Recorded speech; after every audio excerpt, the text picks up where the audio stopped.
এবার তুফানগঞ্জের বিজেপি বিধায়ককে ঘিরে বিক্ষোভ তৃণমূলের। বিজেপি কর্মীদের মারধরের অভিযোগ তৃণমূলের বিরুদ্ধে।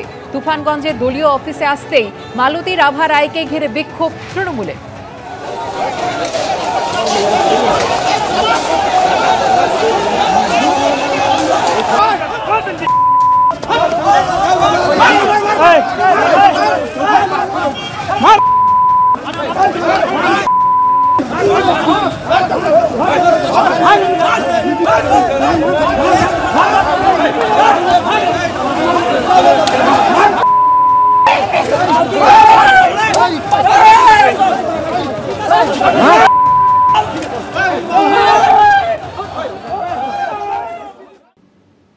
উত্তরবঙ্গে দুর্যোগ ক্ষতিপূরণ দিতে হবে ভুটানকে।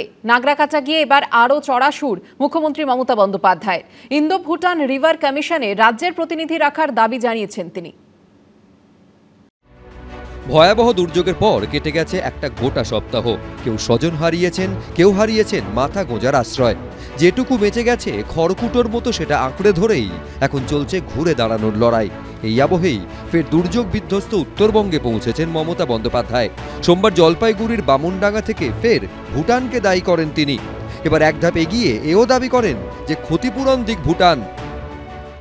আমরা অনেক দিন ধরে বলছি ইন্ডো রিভার ভুটান কমিশন করা উচিত, রিভার কমিশন, এবং যাতে বেঙ্গলকে মেম্বার রাখা উচিত। ভুটানের জলে এত ক্ষতি হয়েছে, আমরা চাই যে ওরা ক্ষতিপূরণটাও দিক। সবটাই তো আমাদের করতে হয়, ওয়েস্ট বেঙ্গল গভর্নমেন্টকে। না দিল্লি এক পয়সা দেয়, না কেউ এক পয়সা দেয়। ভুটান দেবে, ওই চীন দেবে। চীন থেকে তিব্বতে সব জল ঢুকে যাচ্ছে।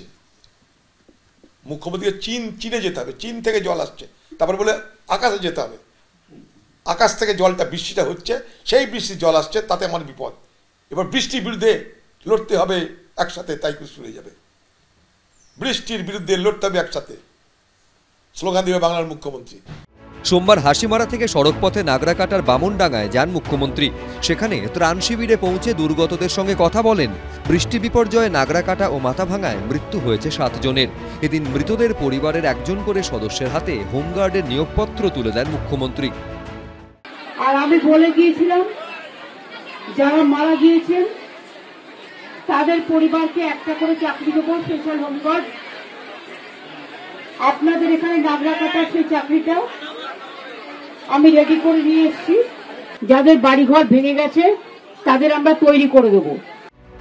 নাগরাকাটায় বামুনডাঙ্গার টানাটানি ব্রিজ পায়ে হেঁটে পার করেন মুখ্যমন্ত্রী। সেখান থেকে পৌঁছন টুন্ডু চা শ্রমিক মহল্লার ত্রাণ শিবিরে। ত্রাণের তদারকি খতিয়ে দেখেন তিনি। উনি দক্ষিণবঙ্গে বন্যা হলে ডিবিসি, ওদিকে বলেন পাশে বিহার থেকে ঢুকে পড়ছে, এখন বলছেন ভুটান থেকে, নেপাল থেকে ঢুকে পড়ছে। আর এখন যখন আমরা বলছি যে নির্দিষ্টভাবে যারা জমি হারা হলো, কৃষিতে যা ক্ষতি হলো, ঘর হারা হলো, তাদেরকে ক্ষতিপূরণ দিতে হবে, উনি বললেন যে ভুটান সরকার দিক। ভারত সরকার যেরকম প্রতিবেশী দেশগুলোর সঙ্গে খারাপ সম্পর্ক তৈরি করেছে, মমতা ব্যানার্জি দেশের স্বার্থে নয়, দেশের জন্য নয়, বাংলার জন্য তো নয়, তিনি কোনো আন্তর্জাতিক শক্তির প্রভাবেই এই কাজটা করছেন। বামুনডাঙ্গা থেকে মুখ্যমন্ত্রী যান চালসাতে। মঙ্গলবার মিরিখের দুর্গত এলাকা পরিদর্শন করে দার্জিলিংয়ে ফিরবেন মমতা বন্দ্যোপাধ্যায়। আশাবুল হোসেন, এবিপি আনন্দ। উত্তরবঙ্গে ভয়াবহ বিপর্যয়, কেউ সর্বস্ব হারিয়েছেন, কারো আশ্রয় ত্রাণ শিবিরে। দুর্যোগ কাটলেই আতঙ্ক এখনো কাটেনি। জীবনকে স্বাভাবিক ছন্দে ফিরিয়ে আনার লড়াই চালাচ্ছে জলপাইগুড়ির ময়নাগুড়ির বিভিন্ন গ্রামের বাসিন্দারা।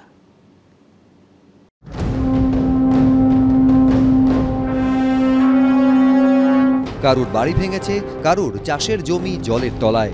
দুর্যোগে বিধ্বস্ত উত্তরবঙ্গের বিস্তীর্ণ এলাকা।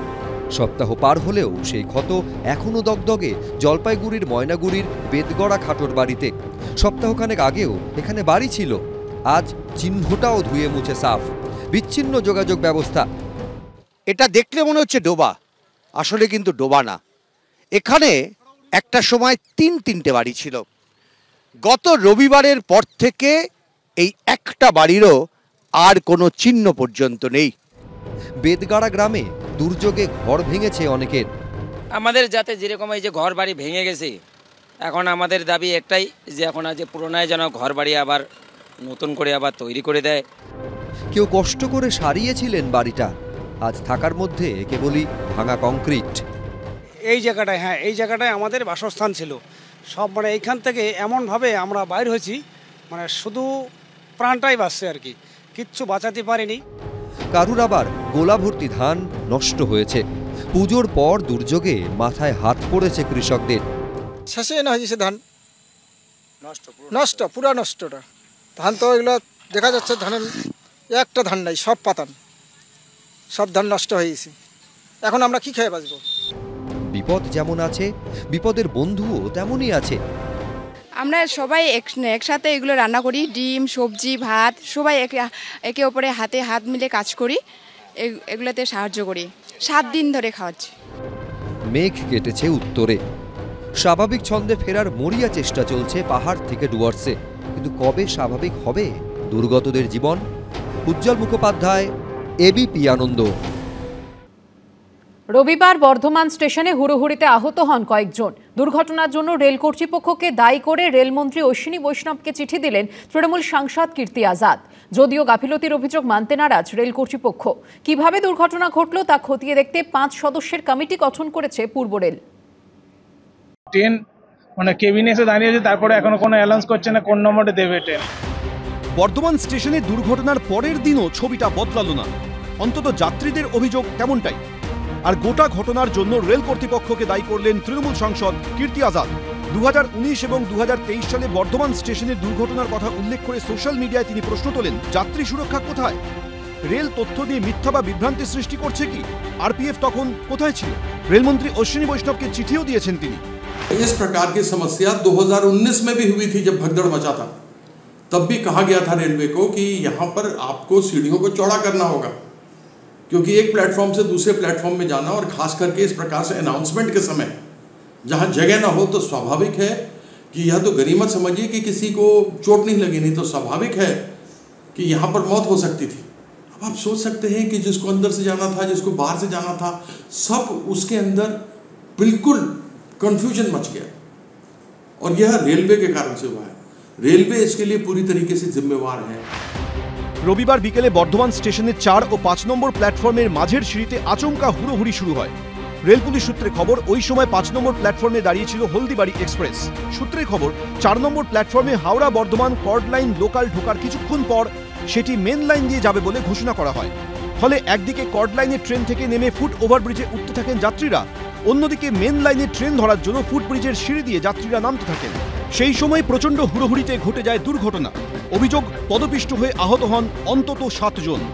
দুর্ঘটনার পর সোমবার সকাল থেকে বর্ধমান স্টেশনে কড়া নিরাপত্তার ছবি চোখে পড়ে। প্ল্যাটফর্মে টহল দিতে দেখা যায় জিআরপি, আরপিএফ কর্মীদের, কিন্তু তাতেও যাত্রীদের ক্ষোভ কমেনি। ওই সিঙ্গেল ওই রাস্তা দিয়ে কিভাবে এত লোক বেরোবে? আর পুলিশ আপনি আজকে দেখছেন আজ আছে, 2 দিন পর ভুলে যাবে, পুলিশের আর কোনো চিহ্ন পাবেন না। এখনো কোনো ব্যবস্থা কিছু বুঝতে পারছি না। ট্রেন মানে কেবিনে এসে দাঁড়িয়েছে, তারপরে এখনো কোনো অ্যানাউন্স করছে না কোন নম্বরে দেবে ট্রেন। ভিড় এত, কোন দিকে কোথায় যাব কিছু বুঝতে পারছি না। সোমবার বর্ধমান স্টেশনে গিয়ে দুর্ঘটনাস্থল খতিয়ে দেখেন ডিআইজি আরপিএফ। तो हम आए, फुट ओवर ब्रिज जो है उसको देखा है कि किस कारण से ये घटना हुई, क्या इम्प्रूवमेंट किया जा सकता है। दोबारा ना हो ऐसा, कमेटी बनी है, अपना रिकमेंडेशन देगी, जो रिकमेंडेशन देगी उसके हिसाब से इम्प्रूवमेंट किया जाएगा। পদপিষ্ট হয়ে নয়, রেল কর্তৃপক্ষ প্রেস বিজ্ঞপ্তিতে জানিয়েছে বর্ধমান স্টেশনে ভারসাম্য হারিয়ে পড়ে গিয়ে আহত হয়েছেন 3 জন যাত্রী। অ্যানাউন্সমেন্টের সমস্যার কারণে ঘটনা নয়, এই ঘটনা যেটুকু প্রাইমারি ভিডিও ফুটেজে দেখা গেছে, সেটা একজন পড়ে যাওয়ার পর তাড়াহুড়ো করতে গিয়ে এই ঘটনা। কিভাবে দুর্ঘটনা ঘটল খতিয়ে দেখতে 5 সদস্যের কমিটি গঠন করেছে পূর্ব রেল। কমল কৃষ্ণ দে, সুনীত হালদার, এবিপি আনন্দ।